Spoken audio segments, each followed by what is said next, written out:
Namato Ratana Tayasa. May I pay homage to Triple Gem, the Buddha, Dhamma, and the Sangha. My respect goes to my parents and my teachers. Hello, good evening. So today is Wednesday, the 5th of August. And this is Ajahn Sujan from Warapanya Meditation Center, Aberdeen, Scotland. As usual, I'm here with you to share some of the thoughts and also some of my experiences in relation to the Buddha Dhamma and the practice, reinforcing and encouraging you to practice. Hi Manish. Thank you for listening, Margaret, and everyone for listening and joining with us. Today we have, it's a very sad news that our Aberdeen city is locked down, gone into lockdown again due to the number of positive results appeared due to the people using pubs. And pubs, restaurants are closed, and for 1 week recommendation not to travel away from the city for at least for 1 week, and everyone are requested to stay in their own houses or staying indoor and not going anywhere other places. So in that case, our center also have to follow the measures to keep monks stay safe, and as well as all the other members of the community. So from tomorrow for 1 week, or maybe 2 weeks, so we have to follow the government's guidance that I will request members not to come into the cottage, and if you are planning to come to drop or offer food, then again we have to go back to the previous practice that drop it off at the front of the door. And if you're planning to come in again, so just drop it off and try not to come in. And meanwhile, if you're using the toilets again, make sure that you use the sanitizer and cleaning the handles and cleaning the toilet before you leave. And when you come in, use the alcohol hand sanitizer that is provided coming into the toilet and leaving the toilet as well.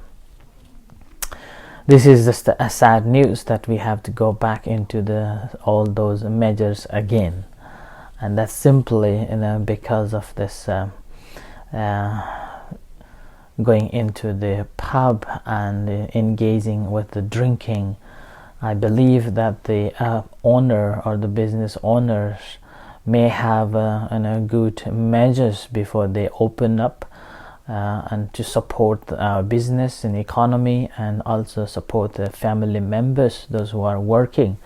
But unfortunately, when there is alcohol involved, obviously it's difficult to control themselves, and as a result it's been really bad news. Sadly, the First Minister has to intervene and order this regulation to follow.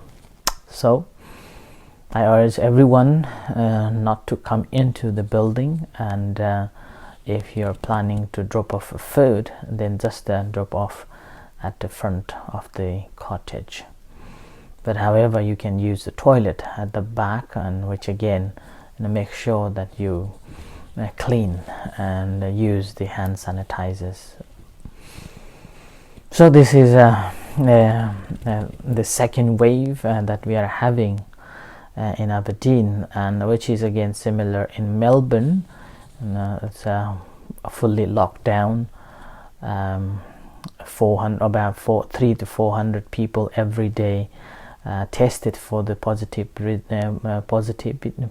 results in Melbourne, and people are fined if they are not following the government's rules and regulations.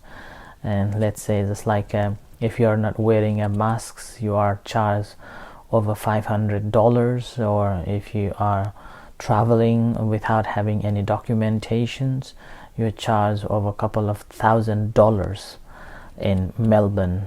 We are still in a way lucky here in Aberdeen that although government has introduced the face masks or hand sanitizer and things, people are still, some of them are still reluctant to wear it, and the government is not imposing any penalties, so which is we are in a way still lucky.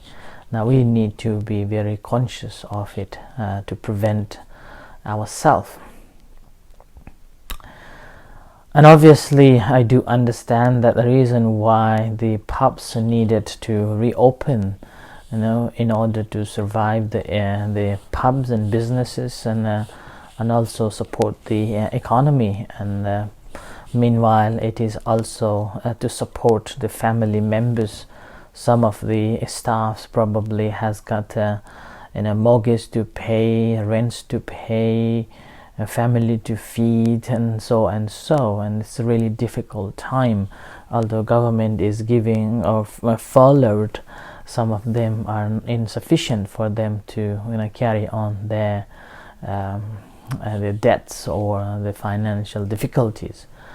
So opening up these restaurants and pubs supposed to be helping to regain or renewal a new world per se, but unfortunately again in Aberdeen we have to go to the same lockdown again.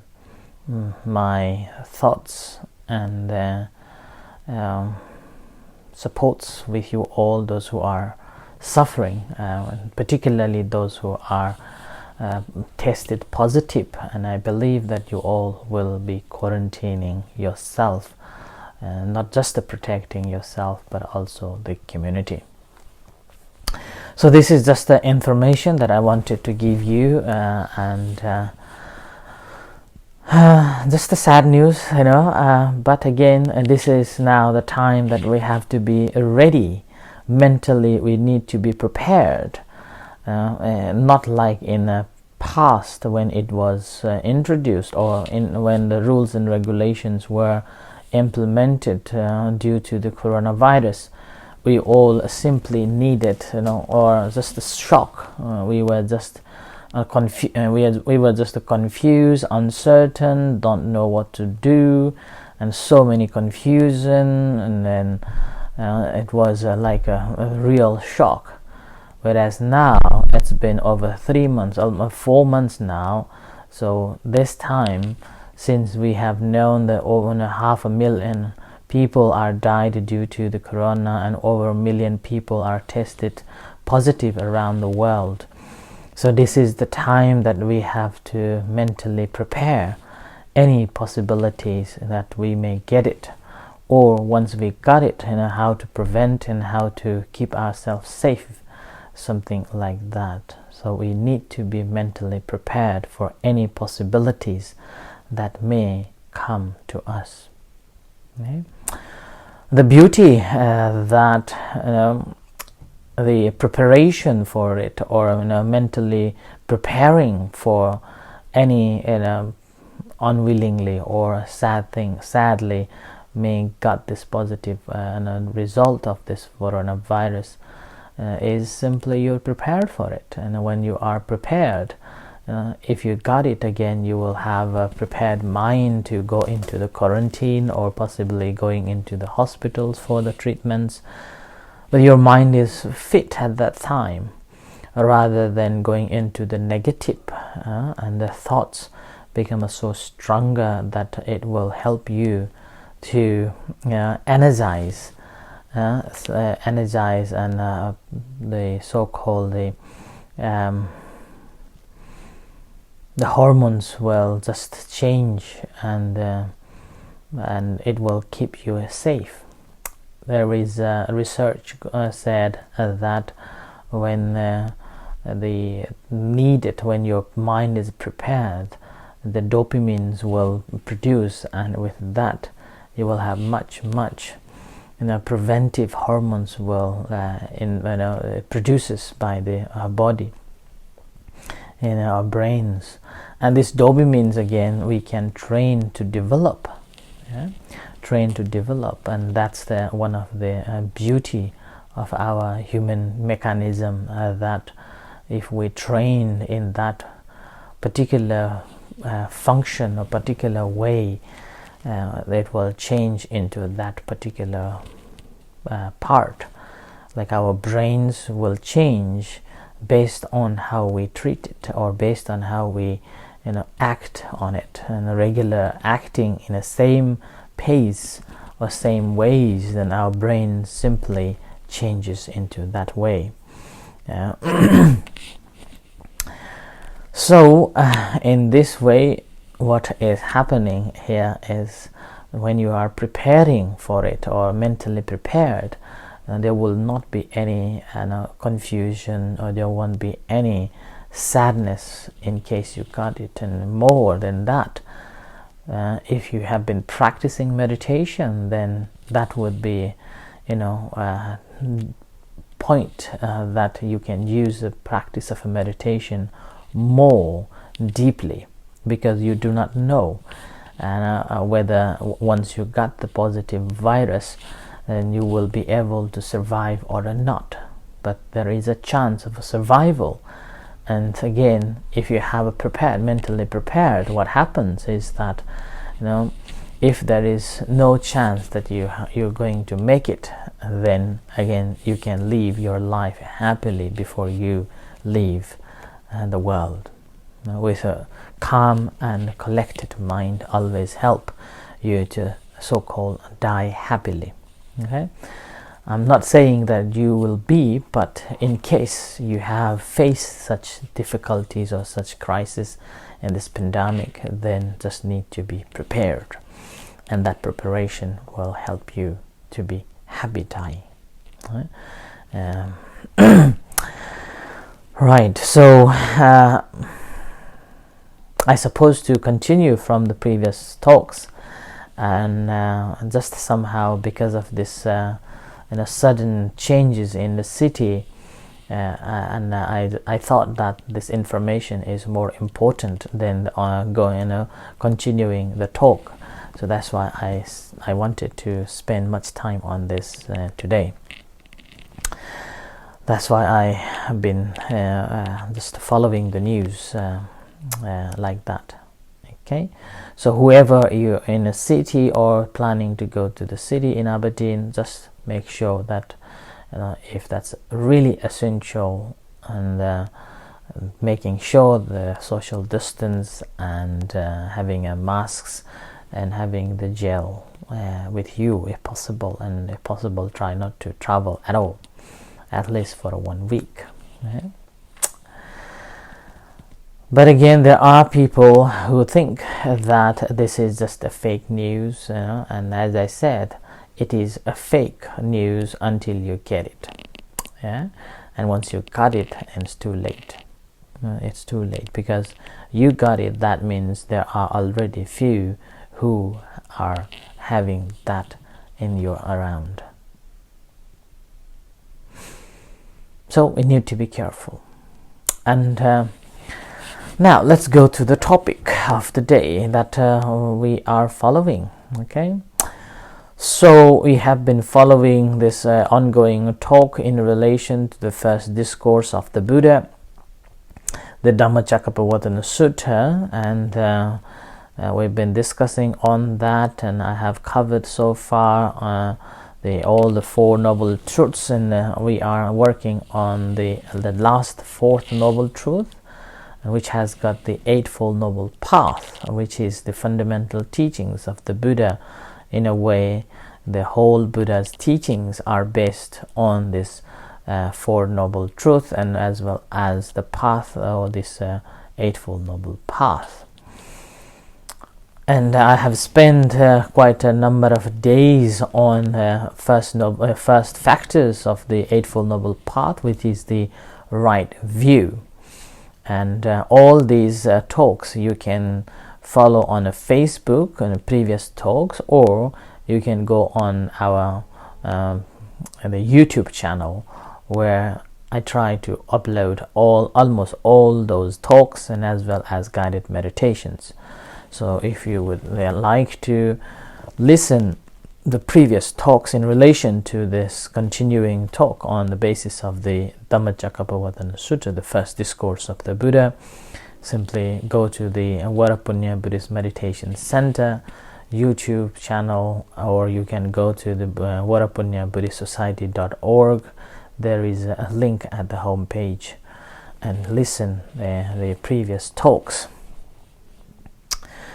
So today again, still we are on the second factors of the Eightfold Noble Path, which is the Samma Sankappa, and sometimes it's translated as a right thought, or some people would translate it as a right intention or right resolve. So it's different ways, and different people will use different English terminologies to convey the message of the right thought. And I've been talking about the general idea of right thought and about 3 days ago, and when I spoke on the renunciation or the nekam 2 days ago, and yesterday again I just went back to give you the basic knowledge of what this right thought is about. And similarly today again I would like to focus on that with some stories coming from the time of the Buddha, and which I think is really related to all of us even today too. So first is that renunciation. On the basis of this renunciation, I would like to extend that we all have this greed, that accumulation of the wealth, non-ending. We always want to have this wealth, and gain more wealth, or get more money, big houses, big cars, and big lands, and sort of like that. So the greed is never decrease, but day by day in the modern world, the greed is simply increasing more and more, and everyone wants to get more out of it. And there is a beautiful story that a man who was very faithful to the God, and who prays every single day with great devotion and faith, and one day what happened was that the God was so impressed of his devotion and dedication and faith in him. So he comes down from the heaven and asks him that, what do you want? And then he didn't say anything, and the God simply said, okay, I will make this mountain into the gold. And this man said, no, I don't want that mountain, a golden mountain. And then he again used the whole land that he can see far distance. He pointed the whole land, okay, let this be gold, and I will give this to you. And then this man said, no, I don't want it. And then with that, the God again becomes so impressed that how much he is not attached to this wealth, and out of this impression, the God asks this man, you don't want all these golds, and that I have converted into the gold, and you don't want this, or you don't want that. So I am so impressed. You are not attached to any golds or wealth. Let me know, what do you want? And this man simply said to him that, I want your finger, when it points, everything becomes gold. Okay, so he wanted to have the finger that transform everything into the gold. So that much greed we have. We are not satisfied with what we have got, and we want more out of it, and if possible we want to have that finger. So that's why even the Buddha, and there was a story at the time of the Buddha, and Buddha himself said that while he was in one of the temples, and he reflected that how people greedy, so difficult for them to understand, to comprehend the teachings. And then he thought that, what if I build, convert these two big mountains into the gold at that very moment, and if even I make this gold and I distributed the villages here or the city in here, they would not be satisfied. Yeah, and there is another thought says, oh, do it, so at least they can have something like that. But Buddha thought that giving the wealth will not support them for the long life. It may support them only for this life, not for the long life. End of the day, they have to leave everything, even they have to leave this body. So what is the what is the purpose of this giving the golds? So the greed of the people never ends, and as a result of that, what we have to learn is to let go, rather than having attachment, and understanding that everything that we have to leave aside, leave behind. All what we can take away with us is only good and bad. And there is another simile given, that all these cow and buffaloes, they when they die, at least they leave their horns, and at least they leave their heads to decorate. So that's why we can see in some of the pubs or some of the other museums, we can see their heads decorated or their horns are decorated. But for humans, nothing will be decorated. Even if someone donates their skeleton after they passed away, putting in your house, it will be haunted. Nobody wants it, right? So even this body, we have to let it go. We have to leave behind. What is the means of accumulation of such a great wealth that we cannot take away? So the beauty of this teaching is simply teaching us learn to let go, rather than chasing towards the accumulation of more and more. We need to learn to be content what we have got, and satisfied with it, and not being greedy. Because greedy mind always brings the harm, brings the conflict, brings the struggle, and will disregard others' pain, others' happiness. All what they do is any possible ways to get more wealth. And like a business people, let's say businessman would do anything by investing less but thinking of a profit more. Or some of the companies may use the staffs over time but try to pay less, or will give you more jobs to do but try to pay you less and less. So scrutinizing the payments, but when the time to work, they will try you to do, if possible, 24/7 days, like that. So that's why this is how it generates more conflict in a society, and as a nation, and even a whole world. And that's how the corruption develops and the problem develops, and like that. So learning to be contented what you have, and then satisfied with it, with that, what is happening is you're simply able to let it go. Yeah? And there are other stories like Venerable Sariputta. He was very wealthy man, before he became a monk, and after, when he was watching the play, he felt that this play is just waste of time.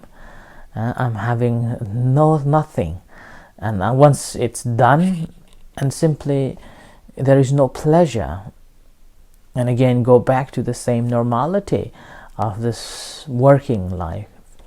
Yeah, and then he also gave up the this worldly life and became a monk. And similarly, Yesa Kulaputta, one who was saying to himself that the world is chaos, and despite of having such a wealth and enjoy. So, and then having seen the Buddha simply invited him that renunciation is the way to be happy. And here, this sounds little difficult to leave the worldly life and give up all the wealth and become a monk. But when you look at your own practice and practice of a meditation, even letting go of small things, even the letting go of all small items or helping out, these are the small things that will make you happy, that will make you feel so joy and contented. So these are small things that you can think of. That's a physical doing, and even speaking, again, you can think of it too. And in terms of the practice of a meditation, there are so many emotional things happen, so many bad memories are there. Whenever these pops out, simply recognizing them and let it go. Recognizing and let it go. So these are the ways to deal with this, and these are the ways how we can get the happiness and be contented and fulfilling the journey towards the complete liberation. So I offer this as tonight's reflection, and with this, may you all be happy, successful, safe, and take care. And may the Buddha Dhamma Sangha bless you for your good health, and may you gain more knowledge until the attainment of a Nibbana. So in a few moments' time, we will have a evening chanting and guided meditation. So you are most welcome to join with us. With this, good night and take care. See you shortly. Thank you.